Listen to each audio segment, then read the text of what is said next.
think you get any benefit from pre-exhausting the lats, but legs and chest? Is that question mark? Yeah. Where there's a lot more common injury for happen during compound lifts, blah blah. Well, you're not pre-exhaust. If you think that there's a lot more chance for injury when you're doing compound lifts and you're pre-exhausting before them, you don't want to that's what I'm saying. The word pre-exhaust shouldn't be a word. It should be pre-engage, or it should be like prime. I don't want to pre-exhaust something. That's not what we're doing anyway, and I understand that's not what you're doing when you guys say that. You're trying to like engage that body part and like get blood in there and get it nice and pumped before you go and do work. That's called fucking warming up. It's not a fancy term called pre-exhausting.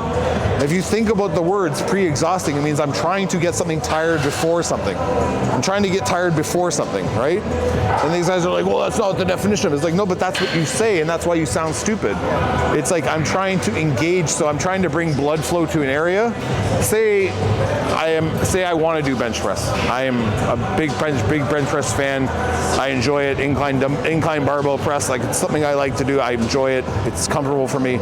I know I'm either going to approach that one of two ways. I'm either going to, as older guys will probably approach it, and guys who are smart should probably approach it, I'm going to do about 2 or 3 exercises before that. Probably a fly to open up my chest, probably a lighter press to get my shoulders to warm up a stretch, probably some type of like lower fly to like really get my shoulders to roll back. So I have this mobility and this range and this blood and this, like, I'm primed and ready to press, and then I'll go to the barbell. But like, or you're going to be literally go to the barbell right away and start warming up slowly for that exact lift, right? So there's no pre-exhausting. It's like, I don't want to get to the barbell and be tired. I want to get to the barbell and be ready. So whether that takes me doing stuff before to prime myself to be able to move properly, or I'm just able to do it right away, but I work my way up slowly and I keep that as my main lift right away. Those are the two ways people should do it or will do it, right? But it's like, it's to think like I'm gonna do a whole chest workout, a massive fucking chest workout, like 20 reps on stuff, 15 reps on stuff, 6 sets on this and this. And then I'm gonna try and like come and max out my fucking bench press. That's not gonna go very well because my fucking chest is tired and my triceps are tired from doing all that other shit. I'm not gonna do that well if that's my goal. So it's like pre-exhausting, pre-this and this. It's like you need to get out of that thinking and just understand that your workout as a whole is like, it's like a story. In the sense that like I don't want to tell the end of the story at the beginning. I want to have people read the whole story and then get to the end and see the whole journey of whatever, this whole thing I laid out. So the whole story is what matters, right? I need to this workout needs to become a thing. However it becomes great, it becomes great. But I don't like, I tell you what happened, and I spend the rest of the time explaining why it happened. It's like there's books like that, don't get me wrong, but it's like you're doing it ass backwards when it comes to building weight, building muscle, right? So it's just people have used these terms. I'm sure they got them from somewhere. I'm sure I'm going to get heckled for not knowing who came up with that term, whether it's Lee Haney or whoever it could be, but it's like, it's all stuff that we as bodybuilders or guys who have lifted for like decades, we know what that is. We don't need to do that shit. I don't like, well, are we going to pre-exhaust my lats today before we train them? Like, well, no, dude, because like I said, if you don't have them, you can't feel them. And if you never felt them, how can I exhaust them in one set or 2 sets of something and then go on and like, you're like, oh, I feel it even more now, right? So on the topic of like personal training, and everyone is obviously different, but you notice like an issue people have with the breathing technique and things like that. Is there anything else that's like overall common that you notice with a lot of your clients that everyone has like a similar mistake that's like overall they deal with often? Well, the tensing and the breathing is off on pretty much everyone, except for like high level people. Like I trained Ian the other day. You guys filmed it. Like training a guy like Ian, it's like it's easy as fuck, right? Like if I'm just trying to get him or a guy like him to move to understand my style of movement. I'm not trying to correct his movement. It's just like I want to show you what I think what movement is and see how you feel about it. And that's like when I tell this guy like lift your chest, turn your elbow, and he does it. I don't have to physically touch him too much, like and move him, like so like. But that shit is common in every, like even people who come to me, they're like, "Man, I've been working." Like it could be a pro. I've been training for this many years. I've been a pro this day. As soon as they pick up a weight, fucking like Frankenstein, like completely rigor mortis, like they're fucking been dead for a week, like.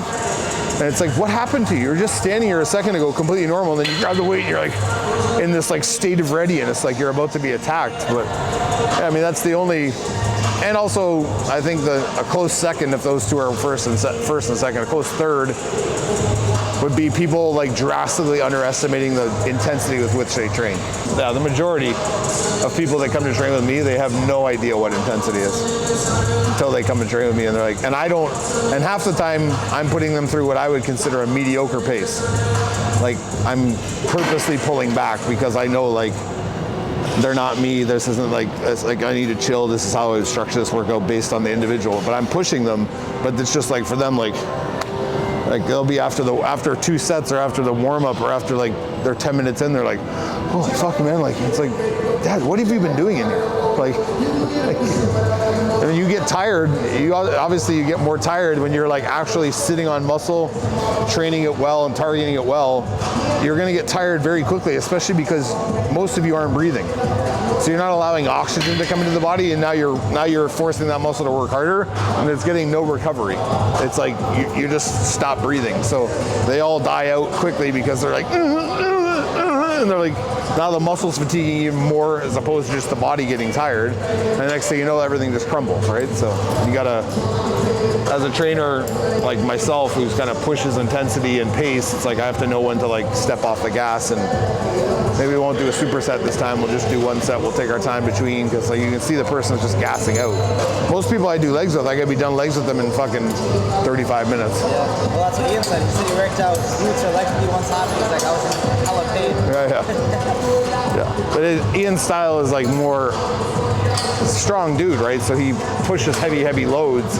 So he does take the time to recover between sets more than I would. Whereas like the loads might be not as high when he's with me. They were when I trained with him, but he's just going to take more time between, because his style of training is to like have maximal recovery between sets, so that the next set can be just as like higher or just as good. Like he wants to always outperform the last set kind of thing, right? So that's his approach to it. My approach to it is just get blood in there. I want to inflate those legs like a fucking balloon to the point where they don't fucking move and you're like uncomfortable, like oh, fuck man, like I feel like my fucking leg's gonna cramp up, right? So it's just different methodologies for training, but they both work obviously, because you can see Ian's fucking the size of a house, right? So that's why there's no one way to do stuff. It's just like the path you guys take needs to be taken with like being conscious of like form, being conscious of like being safe, and being conscious of being real with yourself about what weights you can lift. Because like you start getting ahead of yourself in any one of those things, form's gonna get sloppy here and there when you go for little like heavier loads than you're used to, but as long as your foundation is pretty good, that will be more than enough for you to stay safe within that lift, right? So also on the topic of personal trainers, I know it's like really hard now, like in the industry, everyone thinks they're a personal trainer. So when someone... Well, everybody thinks they're a fucking diet coach too if they diet once. This girl's like anorexic and they're literally like a skeleton, and they're like, oh, I do diet prep now. It's like, well, fuck, I don't want to do your diet prep. That looks terrible.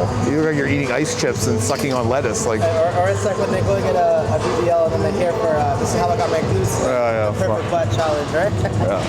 That's the biggest thing nowadays too, is that there's these females that like they may be just genetically blessed with having a nice butt.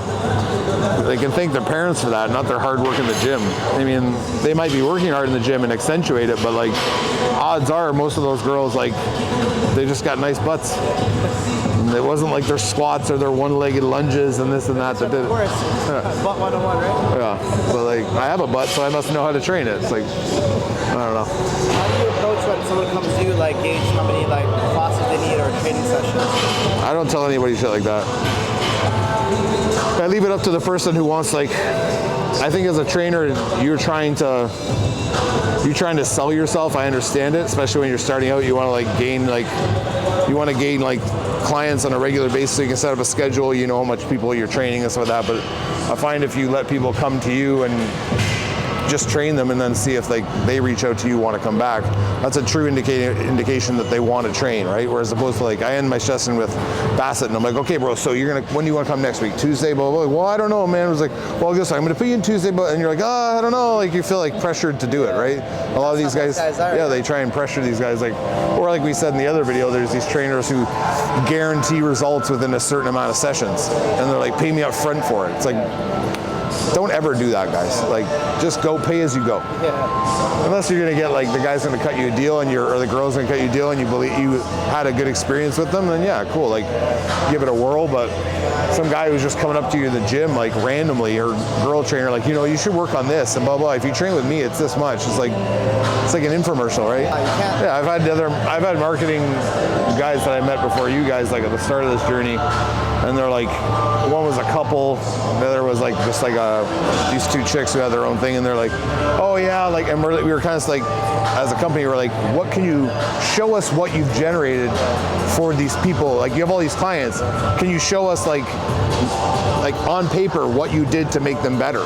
Well, that's hard to say. It's like, well, how the fuck am I paying you then? Like, if you can't prove to me what you do works, then I'm just like, okay, like, let's hope that goes well. You know what I mean? Like, it's also important to have like, and when it comes to that, like people who are excited to work with you and like want to do shit and have ideas of their own and shit. So having 3 guys film me at one time is exciting. So I feel pretty important. I went from 1 to 3.